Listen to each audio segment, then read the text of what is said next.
Assalamualaikum warahmatullahi wabarakatuh. Perkenalkan, nama saya Aifatus Kia Fatika Sari dengan NIM 2104613.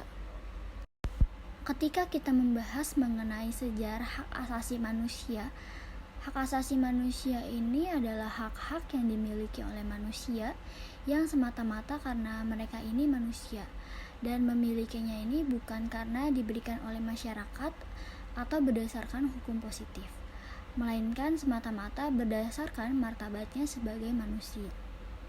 Dalam perkembangan HAM, memperlihatkan bahwa konsepsi hak asasi manusia ini tidak terlepas dari reaksi atas kekuasaan absolut pada masa Louis ke-14, sehingga hak asasi manusia ini muncul karena perjuangan manusia dalam mempertahankan harkat dan martabatnya dari tindakan sewenang-wenang penguasaan yang tirani. Sehingga pihak barat pun mencetuskan DUHAM atau Deklarasi Universal Hak Asasi Manusia pada 1948. Deklarasi mengenai hak-hak anak ini menjelaskan bahwa ketidakdewasaan fisik dan jiwa seorang anak membutuhkan perlindungan dan pengasuhan khusus, termaksud perlindungan hukum yang tepat baik sebelum dan juga sesudah kelahiran. Dalam hal menjamin seorang anak agar kehidupannya bisa berjalan dengan normal, negara pun telah memberikan hukum yang terdapat pada Undang-Undang Nomor 23 Tahun 2002 tentang Perlindungan Anak, yang berbunyi setiap orang berhak membentuk keluarga dan melanjutkan keturunan melalui perkawinan yang sah, dan setiap anak berhak untuk dapat hidup, tumbuh, berkembang, dan berpartisipasi secara wajar sesuai dengan harkat dan martabat kemanusiaan, serta mendapat perlindungan dari kekerasan dan diskriminasi. PBB pun mendukung pentingnya hak anak dalam Deklarasi 1959, dan pada 1979 diadakanlah Tahun Internasional pada Anak. Proses penyusunan tersebut tidaklah mudah karena harus dilakukan banyak negosiasi mengenai lingkup dan sifat hak anak. Deklarasi ini pun dibuat oleh negara, walaupun mengindikasikan mengenai pemahaman nasional dari sebuah hak, seperti hak untuk hidup mulai setelah lahir, dan beberapa negara menggunakan istilah deklarasi ketika efek dari satu tindakan adalah reservasi.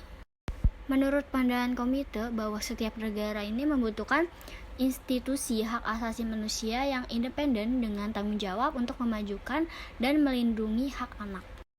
Pada Undang-Undang Republik Indonesia mengenai hak dan perlindungan anak menjelaskan bahwa Negara Kesatuan Republik Indonesia ini menjamin kesejahteraan setiap warga negaranya, termaksud perlindungan terhadap hak anak yang merupakan hak asasi manusia.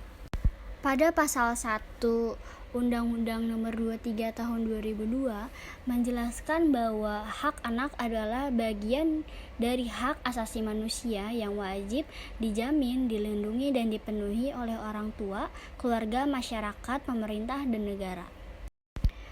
Karena anak merupakan generasi muda penerus cita-cita perjuangan bangsa yang memiliki peran strategis dan mempunyai ciri serta sifat khusus yang menjamin kelangsungan eksistensi bangsa dan negara pada masa depan. Menurut Undang-Undang Perlindungan Anak Nomor 35 Tahun 2014, anak adalah seseorang yang belum berusia 18 tahun dan termasuk anak yang masih dalam kandungan. Di Indonesia pun memiliki hak yang wajib dipenuhi, seperti bermain, berekreasi, berpartisipasi, berhubungan dengan orang tua bila terpisah, dan bebas beragama.